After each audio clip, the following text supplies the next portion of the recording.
All right. Hey, everyone. Jeff here at StopThePirates.blogspot.com. You know, the biggest lobbyists, or the people that go to Washington, D.C. to lobby Congress, the biggest group is Big Pharma, even bigger than Big Oil, which Big Oil is up there. I mean, because they lobby Congress to get us to go get your children to go fight these wars overseas so they can steal their oil or not sell it for dollars or whatever.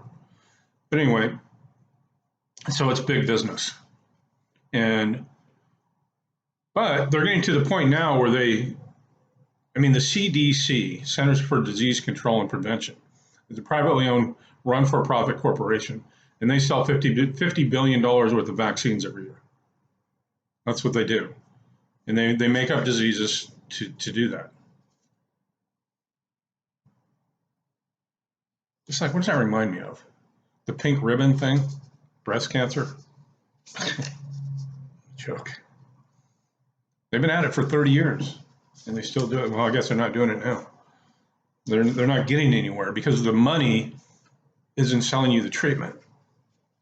So anyway, I'm watching, just to give you an idea.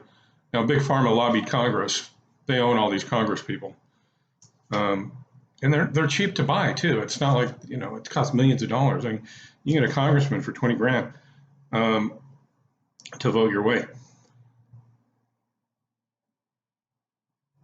And now they're moving towards, mandates. And you can't mandate someone take a pill, basically. Who's going to do that? You're going to send the military to give you a pill to swallow? No. It's going to be a vaccine. And now they have lifelong customers because it's going to make you sick. But anyway, I'm watching the nightly news last night with Lester Holt. This is the one in New York City, the big network. Bum, bum, bum. Tonight on nightly news. Bum, bum, bum. But anyway, the first commercial that came up was for a pill called Biktarvy, and that's an HIV medication. And they're really, I guess a lot of people have HIV here. I don't know. And then the next commercial was something called Nurtec OTD, and that's for migraine headaches. And then in the middle, this is a half-hour show, mind you, a half-hour of programming, was a commercial for Dovato, and that's an HIV pill. And then right after that was a commercial for Rybelsus, which is for diabetes. And then towards the end, there was a commercial for something called Eliquis, which is for strokes. And then there was one for Vraylar, which is for depression. It's like a, what do they call it, uptake inhibitor, serotonin, for depression. And then they show the wife, all moping around the house, and then she pops the pill, and then she's all happy outside playing with her kids. And then the last one was for another one for Eliquis, where I noticed one of the side effects of Eliquis is death. So, and then there was a commercial for Alka-Seltzer, which I would never take Alka. That's like aspirin, I think. And you know what? You know what's funny is all of these maladies that they're selling you pills for is attributed to what you put in your body as sustenance. And I know I'm going down a different road here, but if you read Dr. William Davis's book, Wheat Belly, you will never eat another piece of bread, pasta, wheat, corn, or rice again. Because what these plants are, it's a plant-based food, is grass. And you're eating the seed for that particular grass. That's what rice is. That's what wheat is. That's what corn is.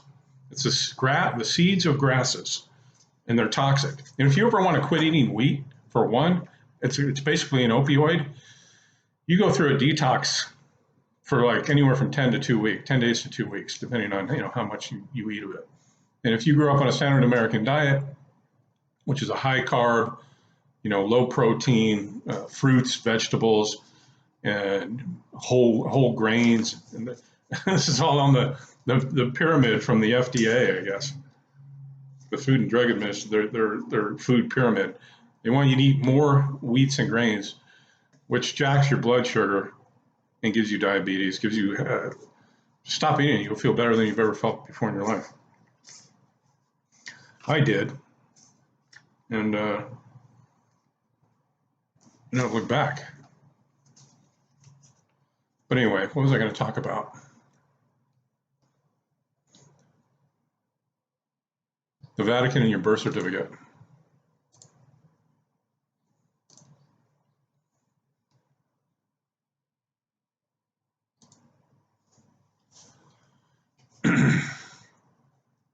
The Roman Catholic Church has a long history of tyranny and oppression.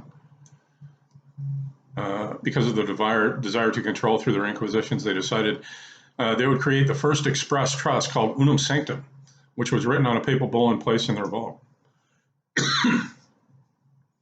Now, papal bulls are written, what they do is they rip the skin off the back of a 10-year-old boy and dry it out and make it into a parchment, and they write the papal bull on that. It says that all souls in the world belong to the Roman Catholic Church, and they do because no one has challenged their claim. Same as we're living in today. No one's ever challenged them. Your birth certificate is the title to your soul, and that they own in their registries. They have registered you, and that is the title to your soul. The Inquisition began because many people were waking up to the tyranny and oppression of the Roman Catholic Church in the early 1300s, same as what's happening today. The Roman Catholic Church killed these people due to their need to control humanity. 200 years later, during the Renaissance, the Hermetica was written, which is where the Bible draws all of its inspiration from. This knowledge was also suppressed by the Roman Catholic Church. Elite families control the Vatican and the corporation, which is the incorporation of the Apostle Peter. In 325 AD, the Emperor Constantine the Great made a donation to his Pope Sylvester, saying, St. Peter is the apostle of Jesus, of whom Jesus gave the kingdom of earth to. They said, well, Jesus is in charge, but since he's not here right now, we're going to run things. Therefore, we are going to claim taxes. We pay taxes to Rome, the Khazarian and Venetian black nobility, elite families, based on their fictional document from Constantine. Because of the decree written by Pope Nicholas V in 1455, the Roman Catholic Church owns everything. So they did. They looked around and said, there's no one else to fight. We own everything. And therefore, you owe us tax. Even what you think you might own as your car, your house, your pair of shoes you are wearing belong to the Roman Catholic Church and their twisted minds. We thank Pope Gregory. We can thank Pope Gregory for the current Gregorian calendar, which has rearranged the previous Julian calendar to match the pagan holidays that the Roman Catholic Church claims as Christian holidays. The Gregorian calendar also conveniently has a correlation with the Mayan calendar. They only control the persona, not the living, breathing, flesh and blood man or woman. Now, this is where it gets interesting because there's this company just recently called Moderna, which is a kind of an acronym for modified RNA. And this is when they inject this into you, it goes into your cells and alters your DNA. So you become like a genetically modified organism, which based on that, before they couldn't patent the DNA, but now since they've rearranged it using their technology, they can patent it, and then they can basically own you. When someone patents something, then they're the owner of it. So they will own your body, and based on that, they will tell you what you can do and can't do with it. They have absconded with nearly all of your, I know it sounds crazy, they absconded with nearly all of your rights from the moment you are born to the moment you transit this frequency. They only acknowledge the mother as she signs the Schedule 1 of the birth certificate, the upper and lower case, i.e. John Smith, upper and lower. He is registered in birth, deaths, and marriages, which is the state. They declare the baby dead and appoint the parents, guardians, and administrators of the estate until the child reaches maturity. And at this point, when you turn 18, you should go back and say, hey, I'm not dead, I'm alive, and give me my estate back by filing a UCC-1 financing statement and a affidavit of truth and some other things. But there is a remedy there to take back your estate. So they don't control it in Congress, which is all they're doing. They're controlling your estate. But you don't know they're doing that because you have no awareness of it. It's your name in all capital letters. The parents have 30, 60 days to declare the child lives. Otherwise, the courts take over as administrator, And you have to study trustee law to basically get into how all that works.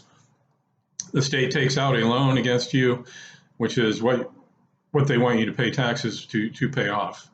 Isn't that amazing? I mean, they have a never-ending, it's just a total Ponzi scheme, a never-ending supply of debt slaves that just keep getting crops born every year, die off, born. And I think now they're to the point they don't need this many debt slaves on the plantation, because now we're just using resources, and they've already gotten to the point that they're going to use us as a booster rocket and jettison us off as they go into the stars and move into the future. Being now among the living dead, you have in all capital letters, driver's license, passport, credit card, bank card. Get them out, check it out. It's not you, it's an artificial entity called a straw man. You'll have money being administered by the state, which runs into the millions. And the only way they can access that is through legal aid. Hence all of the fines, which are artificial, they create to fleece you. I mean, just like in the story, The Wizard of Oz, they tell you what's going on there. You have a tin man, which represents your tax identification number. You have a straw man, which represents the all capital letters artificial person looking to live in the cowardly lion who has to become educated and fight the system to regain his rights. And that's what you have to do. Go to stopthepirates.blogspot.com.